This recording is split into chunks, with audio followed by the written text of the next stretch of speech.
June 14th, 1944, Southern England. The German pilot from Munich laughed when he saw it. Through the curved glass of his Messerschmitt Bf 109's canopy, the British fighter closing on him looked wrong.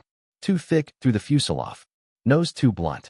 Wings heavy and squared, like someone had built a fighter from memory and misjudged the proportions. It didn't have the elegance of a Spitfire or the menace of a Focke-Wulf. It looked unfinished. Awkward. Almost clumsy. Circus plane, he muttered into his oxygen mask. Then the thing fired. For Hispano 20mm cannons spoke in unison, and half his left wing vanished in a flash of metal and flame. The Messerschmitt snapped violently, rolling over itself as if swatted from the sky by an invisible hand.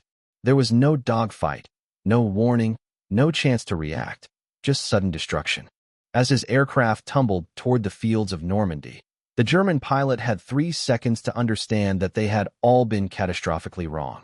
Flight Lieutenant James Morrison, Royal Air Force, didn't watch the Messerschmitt for long. He was already searching the sky for the next target.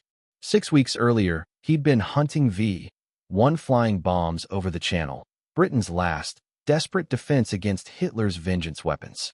The work had been grim and thankless. Fly fast. Catch the buzzing bomb. Edge alongside it. Tip its wing. Send it crashing into empty countryside before it reached London. The other squadrons had mocked them for it. Doodlebug hunters. Not real fighter pilots. Morrison hadn't cared. He was 24 years old and already 3 years into the war. Glory was for dead men and fools. But something unexpected had happened. The Tempest squadrons weren't just destroying flying bombs. They were killing German fighters, and doing it decisively. Over France, at low and medium altitude, the ungainly British aircraft was tearing apart Messerschmitts and Focke-Wulfs with frightening efficiency. The kill ratios were climbing. The reports were consistent. The fighter nobody respected was becoming the most dangerous thing in the sky below 15,000 feet. And the Germans still hadn't understood why. Morrison's Hawker Tempest MKV roared along at 200 miles per hour at 8,000 feet, its massive Napier Sabre engine producing a deep, thunderous growl unlike anything else in the air. 24 cylinders arranged in an H pattern, delivering over 2,400 horsepower when it worked. The engineers called it revolutionary. The mechanics called it suicidal. The Sabre ran so hot it could melt its own sleeve valves if mishandled. Its propeller generated violent gyroscopic forces that could flip the aircraft inverted if a pilot turned carelessly. Fully loaded, the Tempest weighed nearly 7 tons. Stall it at low altitude and you needed 3,000 feet to recover, if you recovered at all. The squadron had started with 36 pilots. They were down to 19. Most hadn't been lost to enemy fire. The Tempest demanded respect. It killed the careless quickly. Morrison checked his fuel. Enough for another 20 minutes over France, then back across the Channel. Below him, Normandy looked deceptively peaceful. Patchwork fields, winding roads, villages tucked among hedgerows. Smoke columns marked yesterday's fighting. The invasion was 8 days old. From 8,000 feet, Morrison could see the truth the newspapers didn't print. Every mile inland was being paid for in blood. That was when he saw them. 6 Focke-Wulf 190s, flying in perfect formation at 5,000 feet, heading northwest, toward the invasion beaches. Ground attack configuration. Bomb racks still mounted. Heavy. Slow. Morrison smiled thinly. In a Spitfire, he would have needed to dive from altitude and sacrifice energy. In a Tempest, he didn't need altitude at all. He simply pushed the throttle forward. The Sabre answered instantly, hurling the heavy fighter forward like a thrown hammer. Blackjack Squadron, this is Blackjack Leader. 6 bandits, 10 o'clock low. I'm going down to play. Acknowledgements snapped back over the radio. 4 Tempests rolled into the dive. The German pilots never saw them coming. Morrison lined up on the trailing FW-190. At 400 yards, he could see the pilot's helmet. At 300, the squadron markings. At 200, he pressed the firing button. The 4 cannons fired together. The Focke-Wulf ceased to exist. The shells tore through the rear fuselage, walked forward into the engine, and found the fuel tank. The explosion erased the aircraft in a single orange fireball. No parachute followed. There never was time. The remaining Germans scattered, jettisoning their bombs and breaking in all directions. Patterson took one that tried to climb, an instant mistake against a Tempest. Williams followed another down, waiting patiently until it leveled out, then destroyed it with a 3-second burst. A third flew straight into a wheat field at nearly 300 miles per hour. Morrison pulled hard, G-forces crushing him into his seat as the Tempest clawed skyward again. This was how it worked. You didn't turn. You didn't linger. You struck once and left nothing behind. That was when Morrison heard Johnson's voice. Blackjack 3, break left now.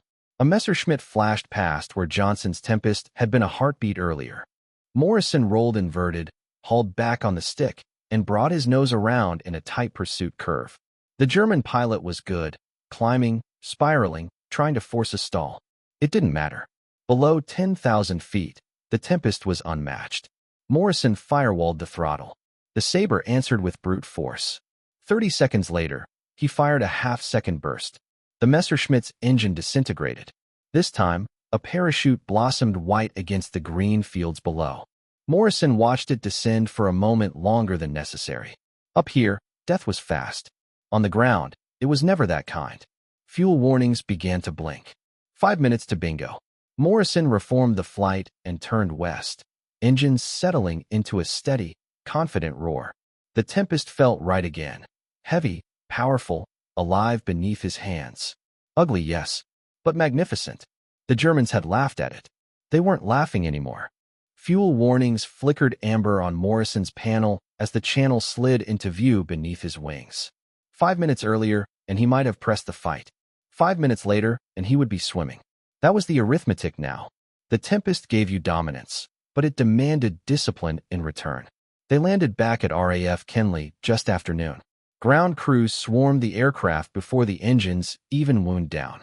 Morrison climbed out stiffly, his legs trembling with adrenaline drain. His crew chief, a grizzled sergeant from Birmingham who had been fixing aircraft since before Morrison could read, ran a hand along the Tempest's fuselage and whistled softly. 14 holes, the sergeant said. Jerry got closer than you felt. Morrison nodded. He hadn't felt a thing. That evening, intelligence briefed them on intercepted German communications. Luftwaffe units operating over Normandy had begun circulating a new warning. Avoid the thick-bodied British fighter below 15,000 feet. Do not turn with it. Do not attempt prolonged engagement. Use altitude or disengage immediately. Someone had written a name in the margin. Der British Henker, the British executioner. Morrison felt no pride reading it. Executioner was accurate enough. 2 weeks into the Normandy campaign, replacement pilots arrived. Boys, really. Faces still round. Eyes still bright. They smelled of training fields and optimism. Morrison was assigned 2 of them, Pilot Officer Mitchell, 19, from Cornwall, and Flight Sergeant Anderson, 21, from Glasgow. Their first training sortie nearly killed Mitchell. Eager to impress, he tried to turn with Morrison at low altitude. The Tempest snapped viciously into an accelerated stall at 800 feet, rolling inverted before Mitchell even understood what he'd done. Morrison watched helplessly as the aircraft dropped like a thrown brick, recovering barely 300 feet above a farmer's field. After landing, Morrison didn't shout. "Never do that again," he said quietly. "This isn't a Spitfire. It's a sledgehammer. Use it like one." Anderson learned quickly. Mitchell took longer. Their first combat together came on July 2nd. A fighter sweep over Normandy. Clear skies. Perfect visibility. 8 Messerschmitt 109s escorting a reconnaissance aircraft at 20,000 feet. Confident, comfortable, believing altitude still meant safety. It didn't. Morrison baited them downward. 2 Tempests climbing just enough to draw attention. 4 Germans rolled over to attack, diving straight into the altitude band where the Tempest was king. Mitchell fired his first combat burst perfectly. A 3-second stream of cannon shells shattered a Messerschmitt's canopy and cockpit. The pilot never moved again. Mitchell was shouting into the radio, laughing and terrified at the same time. "Welcome to the war," Morrison said. They landed with 4 victories and no losses. Mitchell grinned like a child. Morrison let him have it. Reality would arrive soon enough. That night, orders came down. The squadron was moving forward to a temporary airfield in Normandy, just behind the front lines. Steel mesh runway. Tents for quarters. Artillery audible at night. Comfort traded for proximity. Effectiveness traded for safety. Their first mission from the forward strip was that same evening. A German armored column moving toward the British sector, Panthers and Tigers, 24 vehicles strong. If they reached the line, hundreds of infantry would die. 8 Tempests lifted into the dusk. They found the column by fading light, tanks crawling along a country road without headlights. Morrison led them in from the north, sun at their backs. Rockets first pass, he ordered. Cannons second. At 1,000 feet he fired. 8 rockets streaked downward. 2 struck the lead Tiger squarely. The tank stopped dead, smoke pouring from its hatches. Others veered into orchards and hedgerows, scattering in panic. Second pass. Lower now. 500 feet. Flak erupted. Morrison held steady, cannon fire ripping into a Panther's turret ring. The ammunition cooked off. The turret lifted clean off the hull, tumbling end over end through the air. Then Mitchell stayed too long. Morrison saw the flak converge. Streams of tracers stitched across Mitchell's wings. The Tempest folded. There was no parachute. 19 years old. 2 weeks in combat. Gone. They returned with 7 aircraft. 1 pilot dead. The depot burned behind them. Smoke visible from the beaches 20 miles away. Intelligence later confirmed the column had supplied 3 German divisions. Hundreds of Allied lives saved. 1 RAF pilot lost. The arithmetic remained brutal.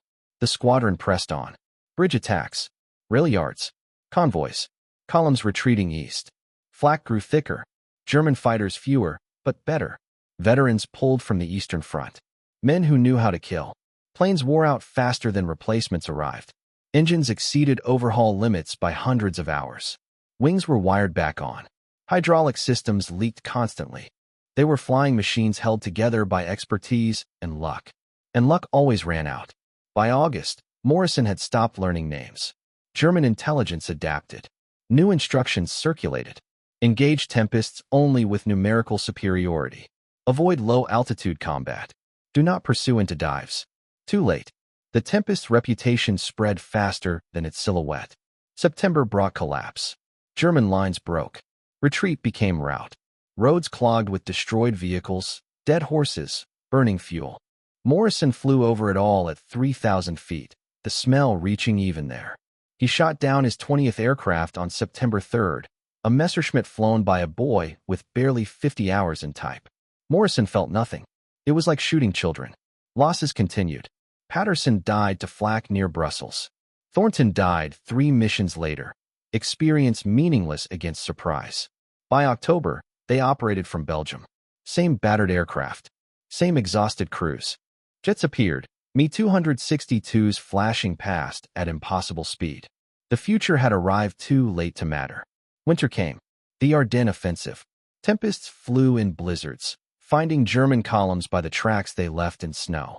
On December 23rd, Morrison destroyed a King Tiger near Bastogne.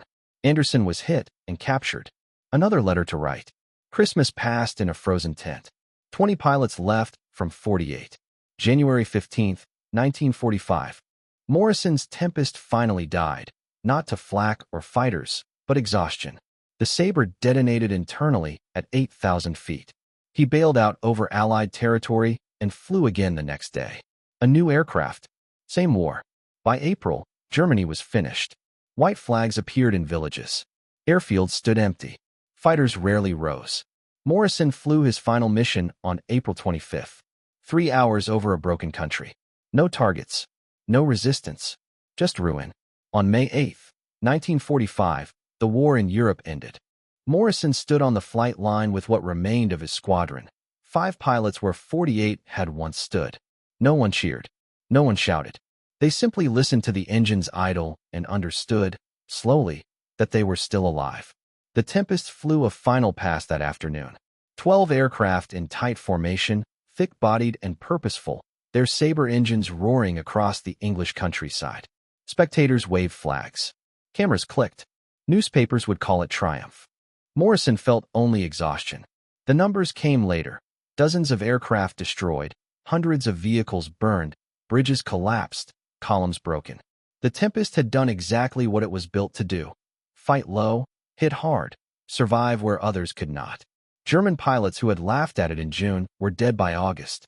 Morrison went home that summer. He declined a posting to the Pacific. He had killed enough men. The Tempests were scrapped within a few years. Too violent, too demanding, too expensive for peace. Their engines melted back into steel. Their wings became cookware and tools. Only one would ever fly again. Morrison never returned to aviation. He became an engineer, building bridges instead of destroying them. He slept poorly for years. The nightmares faded but never vanished. He kept one photograph from the war, French children waving as Allied fighters passed overhead. That was the part worth remembering. When he died decades later, there were no medals on his grave. No aircraft. No squadron markings. Just a name. And somewhere, on clear days, the deep, brutal echo of a Sabre engine still seemed to hang in the air, reminding anyone who knew the sound that wars are not won by beauty or elegance. They are won by ugly machines, flown by tired men, who do what must be done and then spend the rest of their lives learning how to live with it.